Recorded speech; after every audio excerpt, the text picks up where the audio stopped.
Crônicas do Amanhecer. Por Feijão, Centro Espírita Allan Kardec de Balneário Gaivota. Balneário Gaivota, 29 de junho de 2026. Isadora Cruz fala sobre experiência sobrenatural e cita espíritos, parte 3. A atriz Isadora Cruz está de volta ao horário nobre da TV Globo. Ela estrela Guerreiros do Sol, que estreia nesta quarta-feira, 22, logo após Três Graças. A trama é uma releitura do Cangaço, inspirada na história de Lampião e Maria Bonita. Em entrevista a Quem, Isadora revelou que as gravações foram marcadas por intensidade e episódios sobrenaturais. Para a atriz, o projeto exigiu uma força interior que foi além do roteiro. Experiência sobrenatural na Grota do Angico. Um dos momentos mais marcantes aconteceu em Sergipe.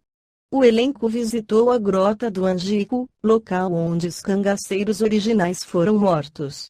Isadora descreveu o ambiente como carregado. Era uma energia muito pesada. Eu chorava sem parar, revelou. Sentindo que o local ainda guardava presenças, Isadora tomou uma atitude espiritual. Ela conduziu uma prece para pedir licença e proteção. Senti necessidade de pedir permissão aos espíritos para contar essa história. Parecia que havia presenças ali com a gente, afirmou a intérprete de Rosa. Transe Música para as Almas. O clima ficou ainda mais místico com o músico do elenco, Marco França. Ele sentiu que precisava levar sua sanfona para a trilha, mesmo sob sol forte. Ao chegarem ao local do massacre, Marco começou a tocar de forma inesperada. Isadora relatou que o colega parecia estar em transe. Ele começou a cantar excelências, que são cantos tradicionais para guiar as almas dos mortos. Ele disse que queria tocar outra música, mas os dedos foram para outro lugar. Parecia que as almas pediam libertação, relembrou a atriz. Perrengues reais no sertão. Além do lado espiritual, Isadora enfrentou desafios físicos. Logo nos ensaios, ela rolou em cima de um formigueiro e precisou de atendimento médico. Fui para a ambulância e não consegui gravar naquele dia. A gente aprendeu a ser muito resiliente nesse projeto, contou. A entrega do elenco foi profunda. Segundo a atriz, todos estavam envolvidos de corpo e alma para honrar a história de pessoas que realmente existiram. A imortalidade da alma é um dos princípios fundamentais da doutrina espírita codificada por Allan Kardec. Segundo Kardec, o ser humano não é apenas matéria organizada biologicamente, mas um espírito imortal temporariamente ligado ao corpo físico.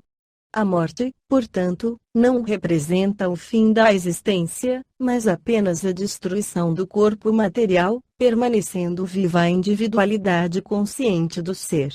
No entendimento espírita, a alma é o próprio espírito encarnado. Em O Livro dos Espíritos, Kardec pergunta aos espíritos: que é a alma? E recebe como resposta: um espírito encarnado. Essa definição estabelece que a essência do ser humano transcende a matéria e continua existindo após o desencarne, conservando consciência, memória, afetos, virtudes e imperfeições. Para Kardec, a crença na imortalidade não deveria basear-se apenas na fé cega, mas também na razão e na observação dos fenômenos espirituais. As manifestações mediúnicas estudadas pelo Espiritismo seriam evidências da sobrevivência da alma, demonstrando que os espíritos continuam vivendo e se comunicando após a morte do corpo.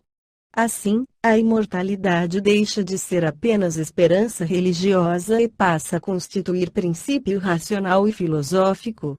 A imortalidade da alma também explica, segundo o Espiritismo, as aparentes desigualdades humanas. As diferenças intelectuais, morais e sociais entre os indivíduos não seriam injustiças divinas, mas consequências naturais da trajetória evolutiva de cada espírito ao longo de múltiplas existências.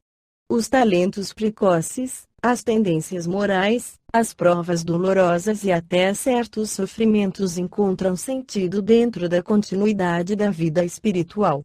Em O Céu e o Inferno, Kardec aprofunda essa compreensão ao apresentar depoimentos de espíritos desencarnados em diferentes condições morais. Nessas comunicações, observa-se que felicidade ou sofrimento após a morte não são punições eternas impostas arbitrariamente por Deus, mas estados íntimos produzidos pela própria consciência do espírito diante de suas ações e escolhas. Já em A Gênese, a imortalidade aparece associada à lei do progresso.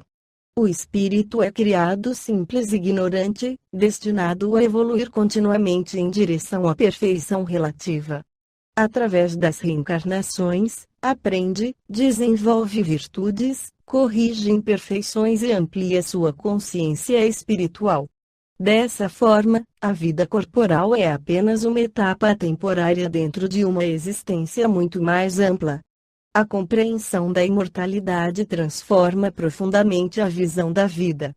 A morte deixa de ser entendida como aniquilação e passa a ser vista como retorno ao mundo espiritual. Os vínculos de amor verdadeiro não se perdem, porque pertencem ao espírito e não apenas ao corpo. Toda a experiência humana adquire finalidade educativa, e cada escolha passa a ter consequências que ultrapassam os limites de uma única existência. Para o Espiritismo, compreender a imortalidade da alma conduz naturalmente à responsabilidade moral. Se o espírito continua vivendo após a morte, também continuará colhendo os efeitos de suas ações, pensamentos e sentimentos. Por isso, a vida terrena torna-se oportunidade sagrada de crescimento, reparação e aperfeiçoamento espiritual.